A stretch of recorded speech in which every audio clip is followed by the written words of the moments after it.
দোকানে যখন আসি সাজবো বলে, খোঁপাটা বেঁধে নেই ঠান্ডা হাওয়ায়।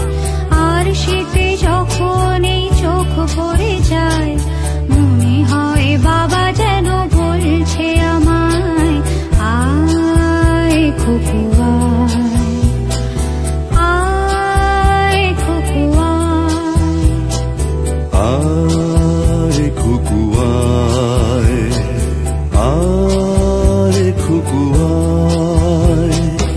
আয় রে আমার কাছে আয় মামুনি, সবার আগে আমি দেখি তোকে। দেখি কেমন খোপা বেঁধেছিস তুই, কেমন কাজল দিলি কালো চোখে।